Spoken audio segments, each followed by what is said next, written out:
Welcome to the Pete De La Torre Business Hour here on 880 AM The Biz. Good morning, my friends, and welcome once again to the Pete De La Torre Business Hour. We're honored to bring to the show Gloria Romero Roses, FIU alumni and managing partner of Indian Oaks Manor Assisted Living Residence. And when we bring her on in a moment, you're going to get to meet someone who is very special, incredibly connected and involved in our local community. It is our pleasure now to bring on to the program Gloria Romero Roses. Good morning, Gloria.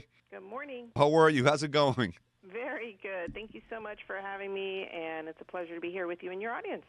Well, before we move on, let me share with the audience a little bit about you. There's so much to share, and I want to get it firsthand from you, but let me share a couple of things regarding Gloria.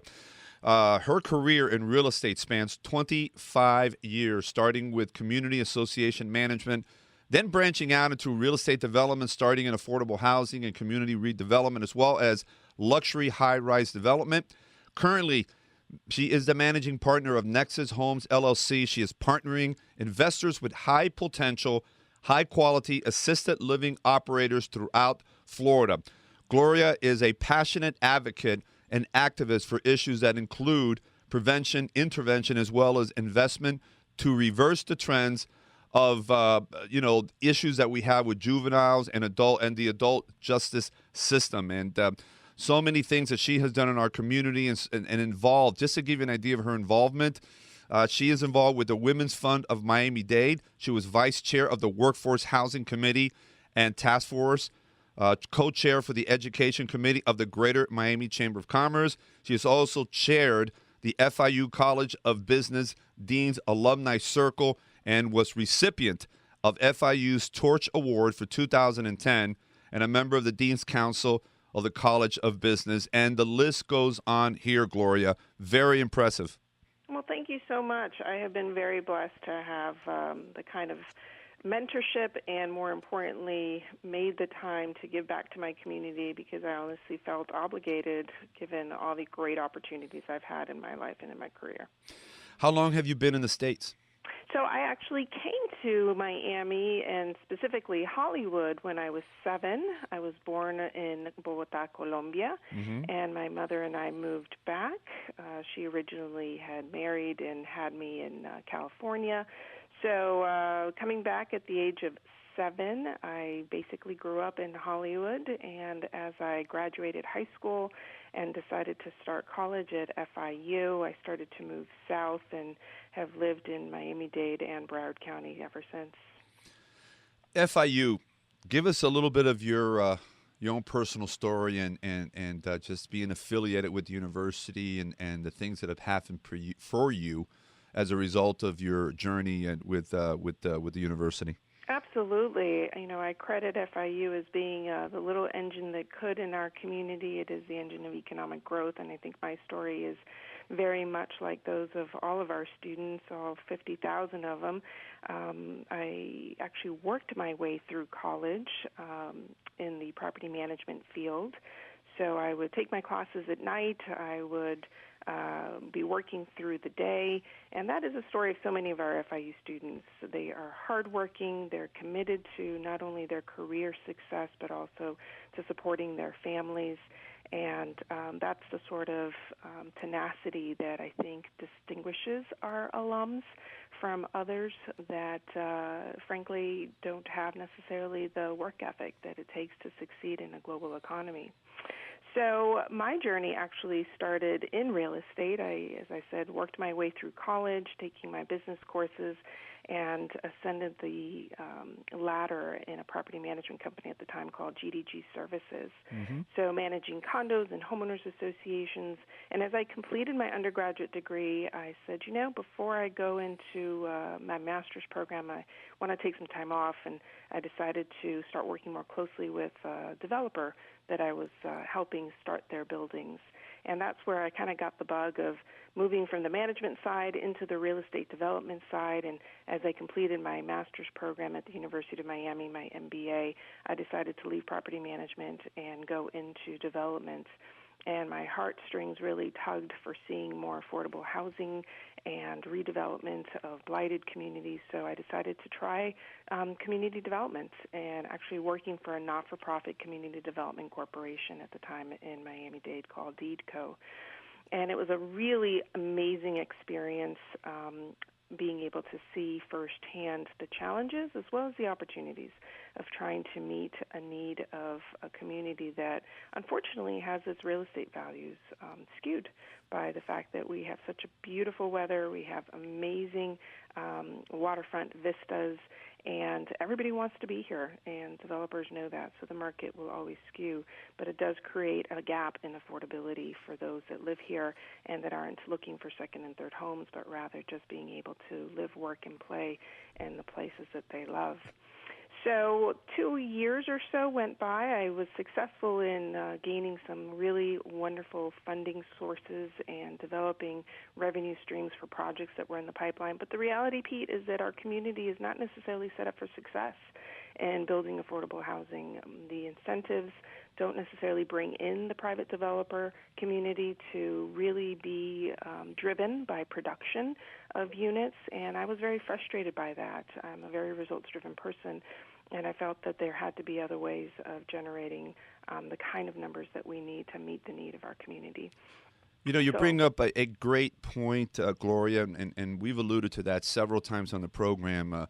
When you look to Brickell in downtown Miami, you see all the condominiums going up and the cranes and, you know, the millions and millions of dollars that are coming in from all over the world. And from what I understand, the number still exceeds over 50% of all the buyers are for international buyers, and they're coming in with a lot of money because Miami continues to be a good deal for them and compared to other parts of the world, but yet there is a big gap between what's happening in that pocket of the county, which is great, and we welcome all the monies and the investors that are coming through here. But you look at the rest of the county and the region, and there is what you just said right now. There is still a lot of work to be done to try to bridge that gap, but somewhat, and allow everyone to be able to enjoy the recovery of the market and things like that. That's something that we need to try to find solutions for. Absolutely, and that's what we actually tried to do in a very collaborative way when I chaired the Workforce Housing Task Force of the Greater Miami Chamber of Commerce. And that was right before the recession hit, and we started a really candid dialogue with all the mayors of our municipal leadership throughout the county on what were the barriers, where were the opportunities for workforce housing. And I think the takeaways is that we are a community of folks that have come from other places. We have to bridge this gap through many different lenses. It's going to not only be solutions that come from government, it will have to be government working with private sector to really hone in on pockets of opportunity and provide folks pathways of opportunity. Not everybody's going to be a homeowner. People can definitely work towards that. There's a road for it. But at the same time, we need to have the sort of building and zoning, permitting processes that are receptive to development. We also need to have the proper land use designations that actually support density where appropriate. We need to have infrastructure investments that are sound to provide multiple ways of transit, because where you have higher density, it means that you're going to have more traffic that impacts quality of life. So it's a very multidimensional issue, and at the same time, I'm very optimistic. I see new leadership on the transit issue. I see new leadership emerging on how we can be more innovative in our land use with Miami 21. I think settling in nicely within the city of Miami to show places where density can be appropriate and creating transit-oriented development.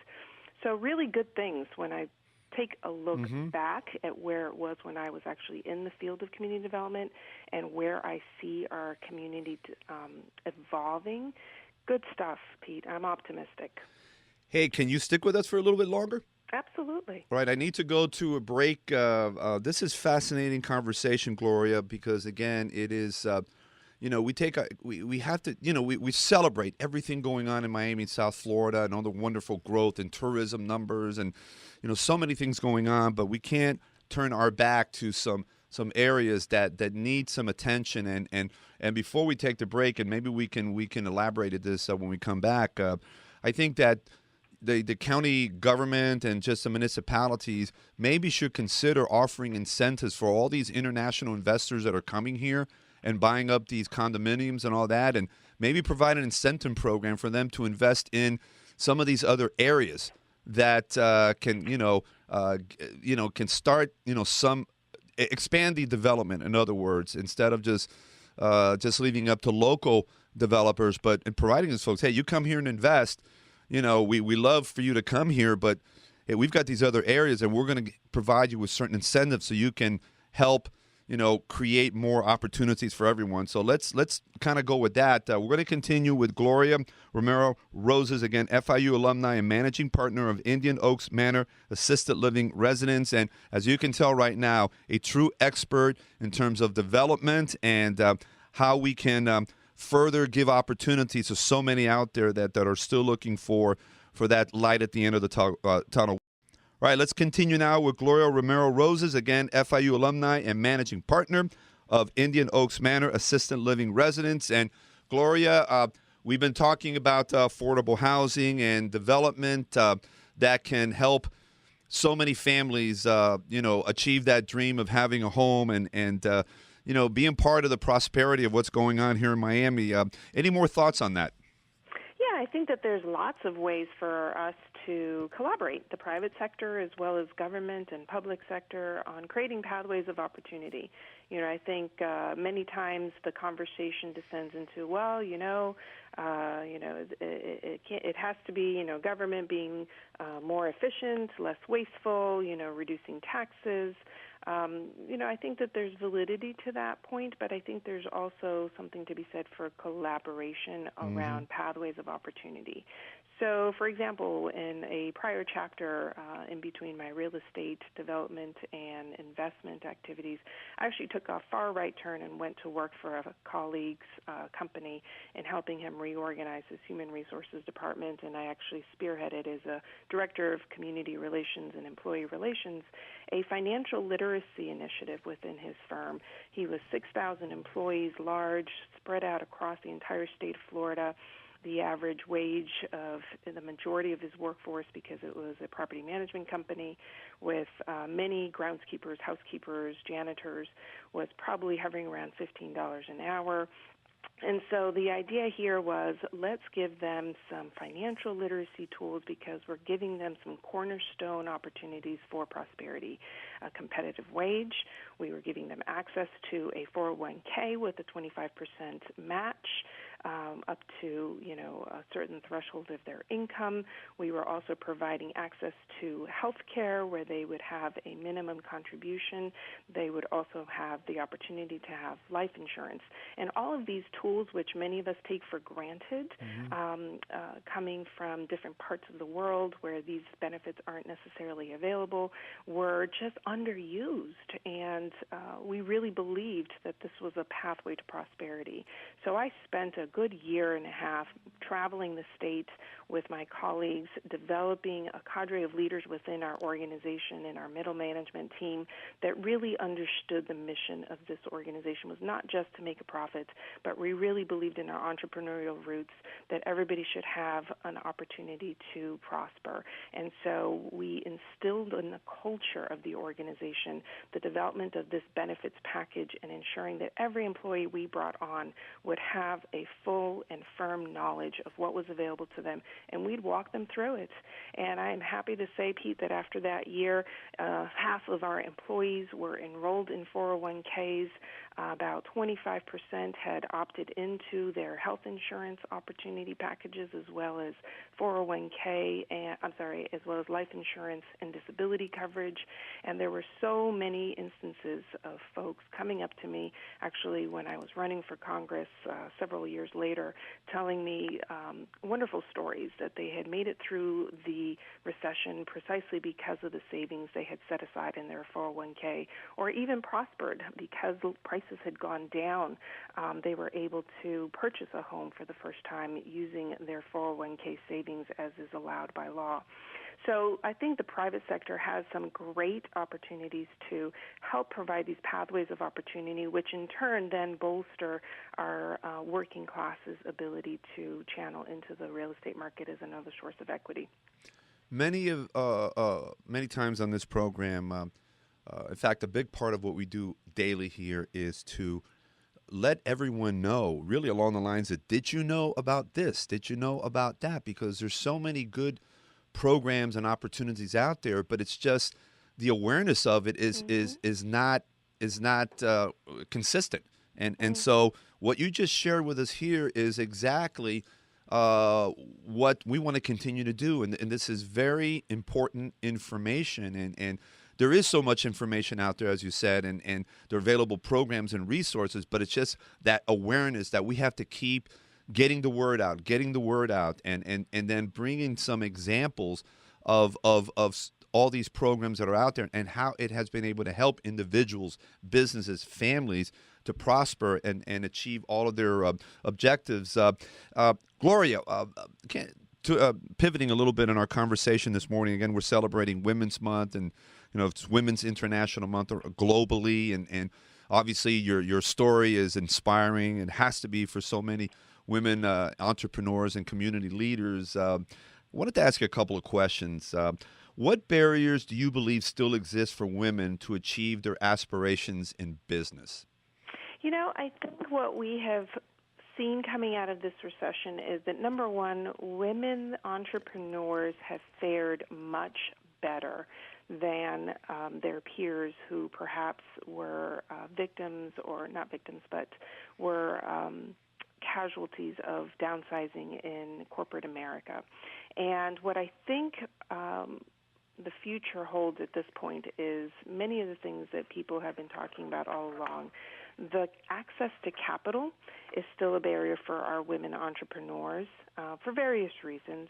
Some of them may have had some credit issues coming out of the recession, and that's a blemish on their record. We also know that startups obviously are funded primarily through savings, and so if women have had a rough time coming out of this recession and had to dip into their savings, then capital is going to be a key barrier to them being able to grow their startup into the next level organization or enterprise.